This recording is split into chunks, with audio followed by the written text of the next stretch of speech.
जानवर काटने वाला भूतिया कसाई। किसी ने मेरी मदद नहीं करी, सब लोग मतलबी हैं, किसी में इंसानियत नाम की चीज नहीं है। मैं किसी को नहीं छोड़ूंगा। मेरी जिंदगी तबाह हो गई, अब मैं क्या करूं? मेरे जीने का कोई मकसद नहीं है। जुनैद की रोती हुई आवाज एक रहस्यमय काली रूह के कानों में पड़ती है और वो अनजान शक्ति काली रोशनी के समान उसके समक्ष आती है। तुम्हारी रोती हुई आवाज मेरे कानों में आई है। तुम्हारे साथ कुछ लोगों ने नाइंसाफी की है। क्या तुम अकेले हो? मैं बिल्कुल अकेला हूँ। मैं मर जाना चाहता हूँ। आखिर किसके लिए जीऊं? मेरे पास एक तरकीब है जिससे तुम लोगों से अपना बदला ले सकते हो। मैं तुम्हें ऐसी शक्तियां दूंगा जिसके द्वारा तुम बहुत शक्तिशाली हो जाओगे। लेकिन मेरी एक बात गांठ बांध लो, शक्ति का असर तभी रहेगा जब तुम हर रात एक जानवर को काटोगे। 24 घंटे में रात के समय भी तुम्हें यह काम करना होगा, वरना कभी भी तुम्हारी शक्ति कम हो जाएगी और तुम कमजोर हो जाओगे और खुद ब खुद भस्म हो जाओगे। ठीक है, आप मुझे वो शक्ति दे दीजिए। ऐसे नहीं दे सकता। पहले तुम्हें एक अनुष्ठान करना होगा मेरे लिए और अपनी बलि देनी होगी। उसी के बाद तुम शक्तिशाली भूतिया कसाई बन जाओगे। मैं ऐसा जरूर करूंगा।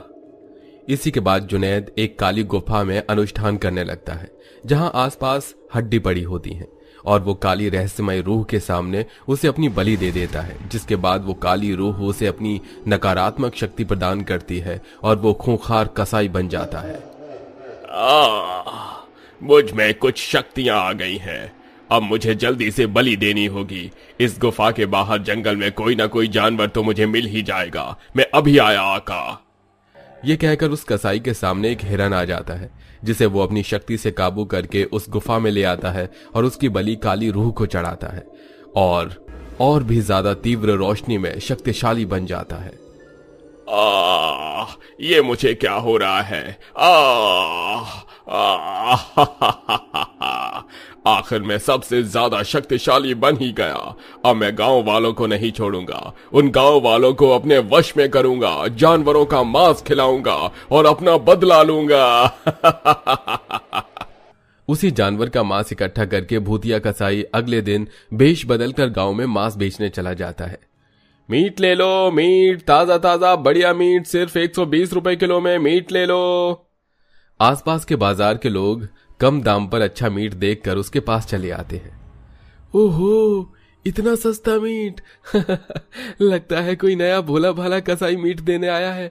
चलो खरीद लेते हैं, आज बढ़िया माल पकाएंगे। अरे हाँ जुगनू, आज तो मैं भी अपने घर में मटन मीट बना ही लूंगा। मेरी बीवी बच्चे खुश हो जाएंगे। सुनो, जरा हमें 1-1 किलो मीट दे दो। बेशक, लीजिए। कुछ ही देर में 4-5 लोग भूतिया कसाई का मटन खरीद कर ले आते हैं और अपने घर में पकाने के बाद उन्हें भीनी खुशबू आती है। अरे वाह, आज के इस मीट में न जाने क्या है जो इतना स्वादिष्ट लग रहा है दिखने में ही, तो खाने में कैसा होगा? बढ़िया ही होगा। चलो जल्दी से दो, पहले मैं खाऊंगा। तभी रमेश की पत्नी उसे सबसे पहले मीट देती है, जिसे खाते ही उसकी आंखें लाल हो जाती हैं और वो उठकर चला जाता है। अजी, आप कहाँ जा रहे हैं? आप कोई भी बात सुन क्यों नहीं रहे हैं? रुकिए। रमेश किसी की बात को नहीं सुन पाता। उसे रास्ते में कुछ लोग मिलते हैं और वो डायरेक्ट भूतिया कसाई के पास पहुंच जाता है, जहां उसका जानवरों का मीट खाकर जुगनू भी पहुंच जाता है और दोनों को देखते ही भूतिया कसाई उन्हें मार देता है। आखिर ले लिया तुम दोनों से बदला। ऐसे ही एक एक करके सभी गांव वालों को अपने वश में करके अपनी पत्नी का बदला लूंगा। काश तुम लोगों ने मेरी बात पहले सुन ली होती। कितना निराश था मैं उस दिन। आज मेरे पास ज्यादा मटन मीट नहीं है। अगर पैसे पूरे नहीं हुए तो मैं हबीबा का इलाज कैसे करवाऊंगा? घर पर अकेले बीमार पड़ी है। बस इस एक मुर्गे का ही पैसा मिल जाए। तभी जुनैद उसे भी काट देता है और बेचने के लिए लटका देता है, पर गलती से वो गिर जाता है और 2 कुत्ते उस चिकन को दांतों में दबाकर ले जाते हैं। जुनैद कई देर तक उसके पीछे भागता है, लेकिन कुत्ते उस चिकन को चट कर जाते हैं। जुनैद बहुत रोता है और घर जाता है, जहां हबीबा बिस्तर पर बहुत लंबी लंबी सांसें ले रही होती है। जुनैद, जुनैद, हम लगता है अब बच नहीं पाएंगे। हबीबा, हबीबा तुम्हें कुछ नहीं होगा, तुम हिम्मत रखो। हम किसी से अभी मदद लेकर आते हैं, वो हमें जरूर पैसे देंगे। हम तुम्हारे लिए जरूर दवा लाएंगे, तुम बस थोड़ा इंतजार करो। ये बोलते ही जुनैद अपने पड़ोस में गांव वालों से हाथ जोड़कर रोते हुए कुछ पैसे मांगता है। एक एक करके सब उसे भगा देते हैं। आंटी, आंटी आप तो मेरी मदद कीजिएगा प्लीज।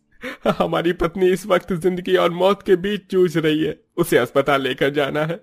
अल्लाह के नाम पर कुछ पैसे दे दीजिए, हम आपको लौटा देंगे। आज हमारी कोई बिक्री नहीं हुई है, कई दिनों से हम पर पैसे नहीं है, लेकिन हम आपको जरूर लौटाएंगे। अरे जाओ जाओ, एक तो तुम दूसरे धर्म के हो, ऊपर से मीट चिकन काटते हो। जाओ जाओ, यहाँ तुम्हें कुछ नहीं मिलेगा। चाची जान आप तो हम पर यकीन करिए, हम आपको पैसे जरूर लौटाएंगे, हमारी मदद कर दीजिए। भाईजान, जुगनू भाईजान, आप तो मदद कर दीजिए, आप तो मेरे यहाँ से मीट भी खरीदते हैं ना, प्लीज। हाँ खरीदते हैं, पर तुम आजकल काम नहीं रहे, ना मीट बेच रहे हो, तो मैं तुम पर कैसे यकीन करूं? जाओ यहाँ से। हाँ जाओ यहाँ से।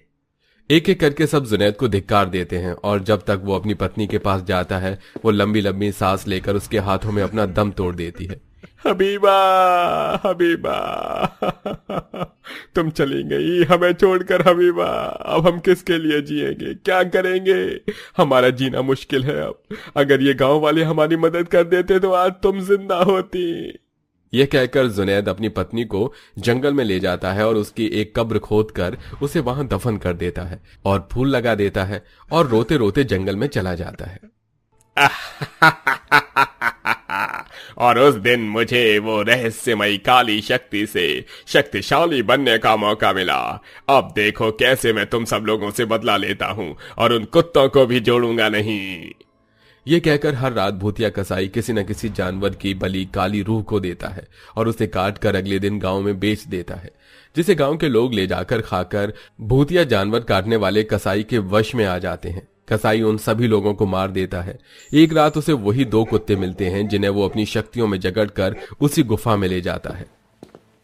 तुम वही कुत्ते हो जिसने मेरा आखिरी मुर्गी का मांस खाया और मुझे बेचने नहीं दिया। अब तुम कुत्तों को भी मैं गांव वालों को खिला दूंगा। कसाई उसे भी काटकर गांव वालों को खिला देता है, जिससे वो वश में आ जाते हैं। अब गायब लोगों को पता चलने पर आधे गांव में बातें होने लगती हैं। ये भगवान, मैं क्या करूं? ना जाने मेरा बेटा कहाँ चला गया है। कल मीट खाकर उसकी आंखें लाल हो गई थी और वो गायब हो गया। यही सब मेरे पति के साथ भी हुआ था। वो बिल्कुल भी मेरी बात नहीं सुन रहे थे और गायब हो गए। उस दिन से लौटे ही नहीं है। उन्हें तो बहुत दिन हो गए। हाँ, और मेरे रमेश भैया भी गायब हैं। ये सब जरूर उस मीट की वजह से हो रहा है। अच्छा हुआ वो मीट मैंने नहीं खाया। मालूम होता है कोई नया मीट वाला कुछ दिन पहले गांव में आया है, वही ये सब कर रहा होगा। आज मैं उस पर नजर रखूंगा, आप सब घबराओ मत। रामा उस मीट वाले को बाजार में ढूंढता है और शाम हो जाने पर अंधेरे में उसके पीछे पीछे चला जाता है, जहां वो जंगल में चीते और हाथी को अपनी शक्तियों से काबू कर गुफा में ले जाता है और उन्हें मार डालता है। मैं हूँ भूतिया जानवर काटने वाला कसाई। आधे गांव को ये जानवर खिलाकर वश में करके मार चुका हूँ। अब इन हाथी और चीते के मांस को खिलाकर उन्हें भी अपने वश में करके मार दूंगा। बड़ी मुश्किल से आज ये 2 जानवर मिले हैं। मुझे हर 24 घंटे में मुझे अपनी ये खुराक पूरी करनी है, वरना मैं तड़पने लगता हूँ। बिना जानवर की बलि दिए मेरी शक्ति कमजोर हो जाती है।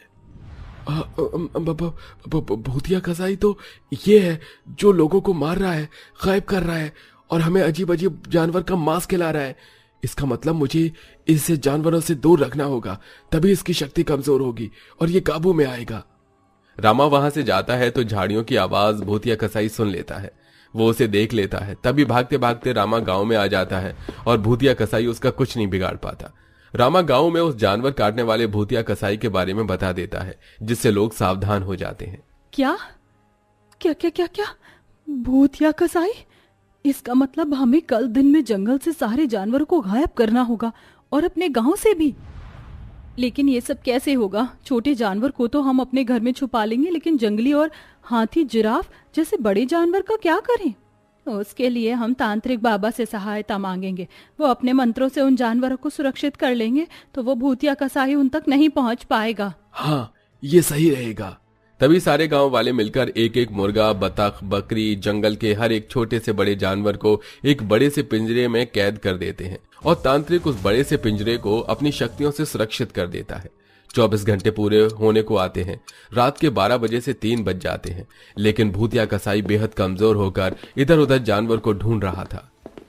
जानवर कहाँ है? जानवर, जानवर कहाँ है?